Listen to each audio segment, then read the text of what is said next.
based on the experience niya sa ating WirePots na product. So introducing, she is a friend of mine, si Ma'am Teng Berry.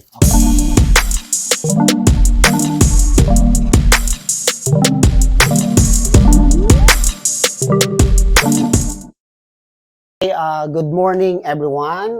Once again, We Tribe family, no? So, my name is Sir Eric Jun Singson Arozado. In behalf of the company, I just want to share sa ating napakagandang testimony, ladies and gentlemen. Kasama po natin ngayon si Ma'am Teng Berry. But prior to that, i-detailed ko lang ng konti kung ano yung na-experience natin, no, sa ating ginagawang advocacy na kahit papaano tayo po ay makatipid sa ating electricity consumption. Now, literally, introducing, we have our own flagship product, our wire patch. Ang kagandahan po nito, ladies and gentlemen, is kahit papaano, you can have your 10 to 30% savings in your electricity bill, no, sa consumption. But ngayon, may mga instances na napakagandang testimony. Now, ngayon, may mga bills po tayong hawak dito. Davao Light po ito, Davao Light and Power Company. So, magugulat ka kasi nga, sa bahay na to, literally, meron silang bill at least nasa 5,000, 4,000, something, or pag may mga ibang tao pa dito sa bahay, so aabot ng mga 6,000 plus. But, gulat na gulat si ma'am, kasi nga may bill dito ng March, no? Month of March, nasa 24,000. Okay?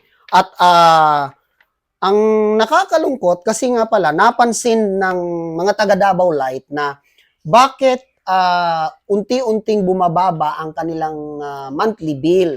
So ngayon, nag-decide sila na merong parang top up na dapat bayaran. But eventually, nakakagulat kasi nga, etong some of the result from March, no?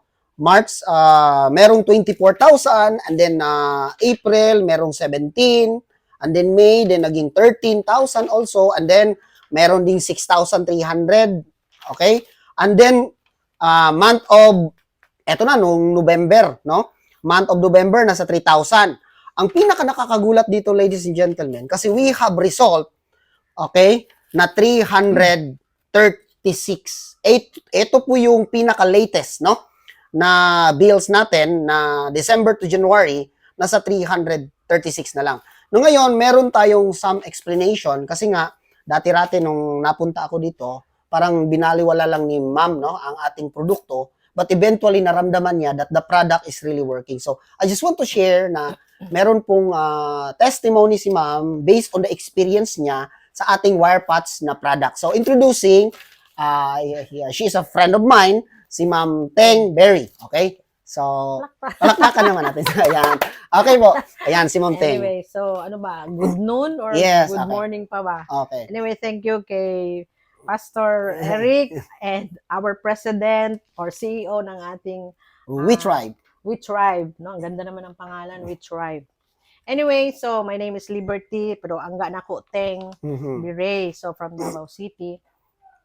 Na-amaze ko sa product kay katong nga time, magtinagalog na lang ako kay maglisod kong Bisaya. Yung time na yon, pumunta si President dito sa bahay. That was year 21 nga. Grabe pa ang ang COVID. So to make the story fast na lang, ang nangyari, so inexplain niya sa akin ano yung patches natin. So nag-purchase ako. Ngayon, tinuruan lang niya akong paano pagkabit, paano pag-connect ganun. So, at that time, nagadali po siya kay Mobiyay pa siya kuan daw, CDO, kagayan. No? Anyway, so, ako lang mismong nagkabit-kabit. So, nung time na nakabit ko na siya lahat, wala akong nakabit doon sa mismong, breaker. Kay, siyempre, makatakot baka kuryente ko. So, all I have to do is doon sa mga appliances ko kinabit, aircon, electric fan, kung saan yun, alam kong masyadong ginagamit ang kuryente, doon ko kinabit. So, after 1 month or 2 months to 3 months, wala mang changes. Sabi ko, hala, di man effective. Mao gihapon ang bill nako, dako man gihapon. So, wala lang ko tungod sa busy din yung life natin that time, daming mga responsibility and then priority. Binaliwala ako, so nagtaka ako, may dumating na bill na laki masyado, ganito ganyan. So, until sa time pumunta yung dito, Davao Light, kinwestiyon kami. According to them, baka daw walang tao sa bahay, kaya yung bill, ganun, sabi ko, imposible kung walang tao sa bahay. Nag-accumulate siguro daw yung bill namin, kaya lumaki na abot ng 24K, may 24, may 70. Kasi nag-aagad lang ko sa tawag nito sa hard copy ng bill saka ako nagabayad. So ibig sabihin for 3 months walang hard copy. So hindi din ako nagabayad. So yun ang sinabi sa akin na, ma'am, nag-accumulate ganyan kalaki. So all I have to do is, sabi ko, sige na lang, wala tayong choice kasi kaysa maputulan ka ng kuryente and then may internet, so sayang, wala kaming magawa. Kay hindi ka man pwedeng mag-out kay COVID nga. So ito lang na year, nagbaba, doon ko na-feel, sabi ko, teka, mukhang may something. Ang balita ko naman sa iba, sabi daw, nag-adjust daw ang Davao Light ngayon. Parang may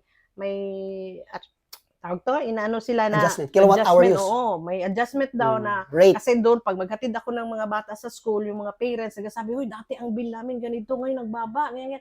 So I was thinking na baka doon din. Hindi ako masyado sa patches natin. But then again, last week lang, nag-wonder ako.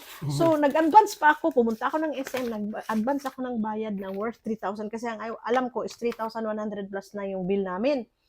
Nagbayad ako ng 3,000. Kaya short na rin ako sa 100. So, 3,000, okay lang naman siguro yan. I-jack up lang nila sa next bill. Pagbayad ko ng 3,000, nagmahay pagyod ko, kay 3,000 binayad ko, ang dumating na bill sa akin is 300 plus na lang. 336. 336, sabi ko, ala. So nag-isip ako, sabi ko sana mag-visit one of these days si President kay para itanong ko ba ano man bakit ganito. Butit dumating siya ngayon, naunahan pa niya ako na mag-report sa Davao Light kaysa mag-question ako doon. So, 'di ba? Parang ano na masyado. So, all I have to do is silent na lang ako para naman baka mabulabog, mabutingting pa nila ba. So yun ang ano ko. So ngayon ko na-realize na siguro that time hindi pa siya ganoon kasi nga hindi ganoon karami yung mga patches na nailagay ko. Hindi kagaya yung mga nakita ko ng testimony, yung sa mismong kontador, may mga nilagay sila doon. Ako wala, sa appliances lang talaga. So siguro ang nangyari, ngayon pa siya, kumbaga pa sa mga kumbaga pa sa virus or sa cancer, nag-effect, nagtakod-takod, nagmetastasay sa aking mga outlet, na nag-take effect yung ating patches. Ganun ba? So, pasalamat ako na I hope by next month, mababa pag yun. Kasi may nakita ko sa testimony, 400 pesos. 4 pesos. 4 pesos na lang. So, yun, kumbaga, thank you so much talaga na I hope na makatulong talaga ito sa atin kasi patay. Mas mayaman isa sa atin. Yes.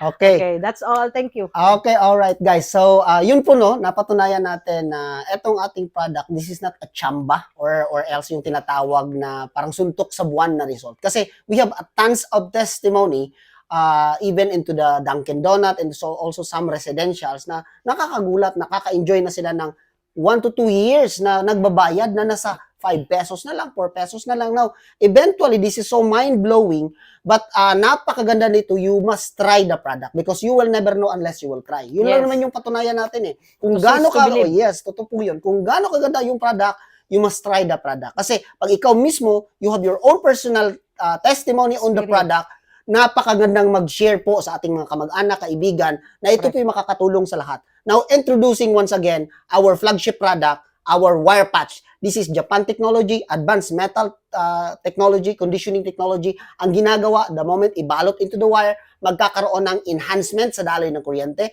Lalamig po yung kuryente nyo. Kaya nga, magkakaroon po ng savings. So, once again guys, etong produkto na to, napakaganda at marami tayong matutulungan. To God be all the glory. We Tribe Family, let's go! Go, go, go! Yep.